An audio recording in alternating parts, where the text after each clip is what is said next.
अस्सलाम वालेकुम नाज़रीन, पल पल न्यूज के न्यूज रूम से मैं हूं आपके साथ नदीम अकरम। झारखंड के दुमका की खबर पर कुछ चवन्नीखोर अंधभक्त पल पल न्यूज और नदीम अकरम को टारगेट करते हुए ये बताने की कोशिश कर रहे हैं साहब कि अगर किसी मुस्लिम के साथ घटना घटी होती तब जाकर के पल पल न्यूज उनकी आवाज को उठाता।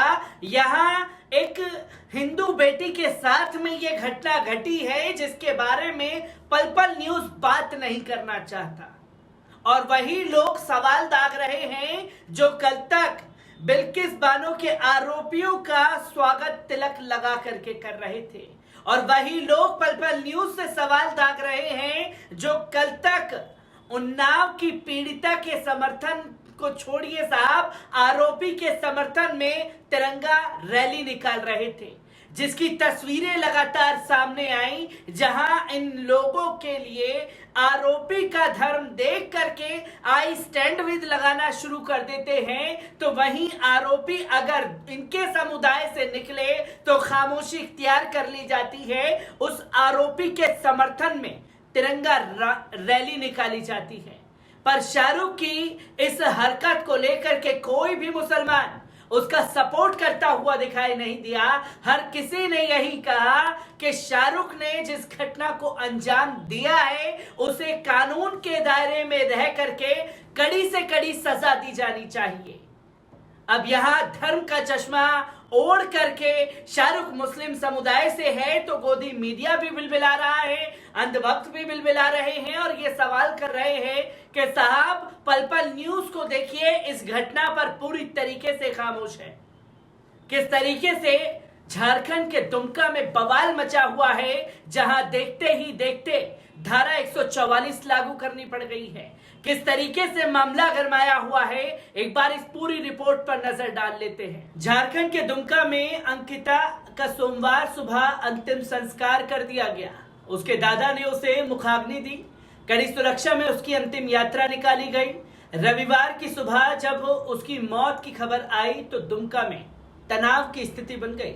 दुकान बाजार बंद हो गए, गुस्साए लोग सड़क पर उतर गए और जिला प्रशासन के खिलाफ जमकर नारेबाजी की जाने लगी। प्रदर्शनकारियों ने दुमका भागलपुर रोड को घंटों जाम करके रखा। इस विरोध प्रदर्शन में वीएचपी, बजरंग दल, भाजपा के अलावा बड़ी संख्या में लोग मौजूद थे। लोगों ने बाजार भी बंद कराया। स्थिति तनावपूर्ण देखते हुए प्रशासन ने क्षेत्र में धारा 144 लागू कर दी है। सोमवार सुबह भी ऐसे ही हालात रहे। आरोपी शाहरुख को फांसी देने की मांग की जाने लगी। अंकिता ने 5 दिनों तक संघर्ष के बाद रांची के रिम्स में दम तोड़ दिया।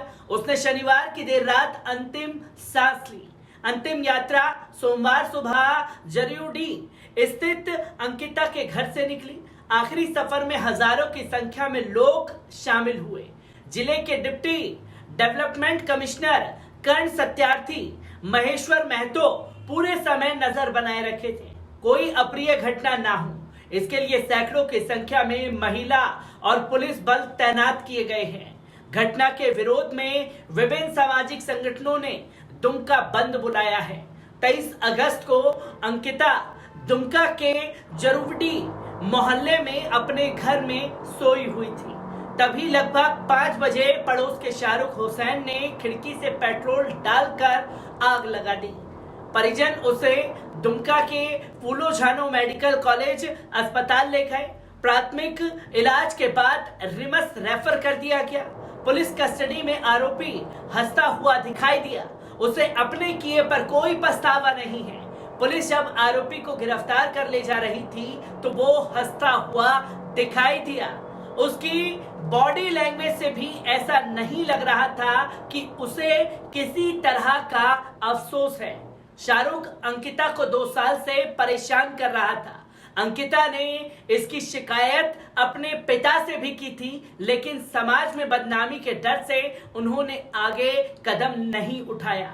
इसके बाद जब शाहरुख ज्यादा परेशान करने लगा तो वो पुलिस में शिकायत करने पहुंचे, लेकिन शाहरुख के बड़े भाई ने माफी मांग ली और कहा कि वो अब ऐसा नहीं करेगा। कुछ दिन शांत रहने के बाद उसकी हरकतें फिर से शुरू हो गई। बीते 15 दिनों से वो अंकिता को कुछ ज्यादा ही परेशान कर रहा था। अस्पताल में भर्ती अंकिता ने मौत से कुछ ही घंटों पहले अपने साथ हुई बर्बरता की पूरी कहानी बयां कर दी। उसने बताया कि घटना 23 अगस्त की सुबह 5 बजे के आसपास की है। मैं अपने कमरे में सो रही थी। अचानक मेरे कमरे की खिड़की के पास आग की लपटें देखकर मैं डर गई। जब मैंने खिड़की खोली तब देखा कि मोहल्ले का शाहरुख हुसैन हाथ में पेट्रोल का कैन लिए मेरे घर की तरफ से भाग रहा था।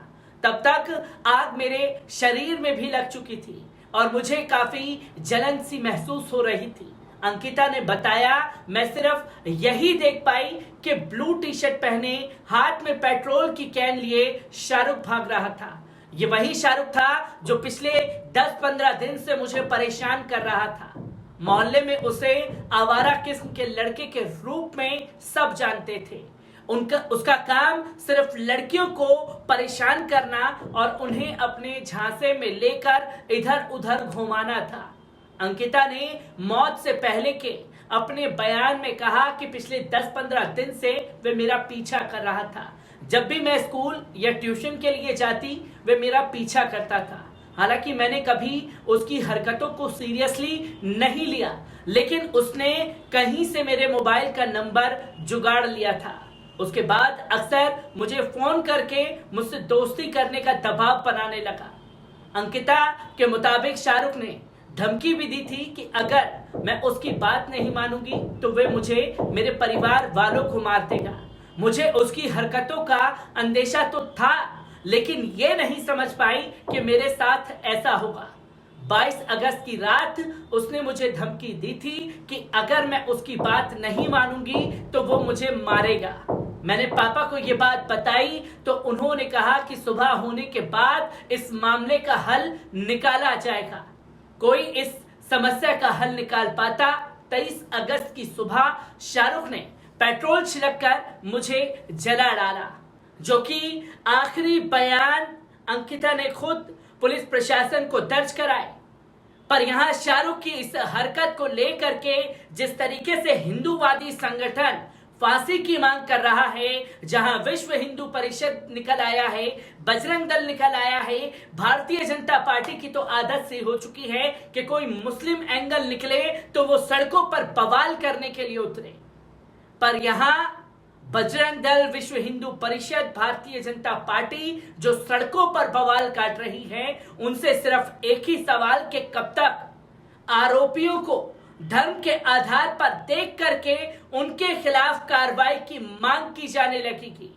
जहां लगातार शाहरुख को फांसी दिए जाने की मांग कर रही है, तो वहीं जनता सोशल मीडिया पर भारतीय जनता पार्टी और हिंदूवादी संगठनों की इस हरकत को लेकर के सवाल कर रही है कि आखिरकार बिल्किस बानो के आरोपियों के साथ क्या किया जाना चाहिए। बेटी के साथ न्याय इधर भी हुआ है, बेटी के साथ न्याय हर समाज और धर्म के लोगों द्वारा हो रहा है, पर आरोपी को धर्म के चश्मे से देखना कब बंद किया जाएगा, ये सबसे बड़ा सवाल खड़ा हो जाता है। मैं ऐसी ही खबरों से आपको रूबरू कराता रहूंगा। दीजिए इजाजत, शुक्रिया।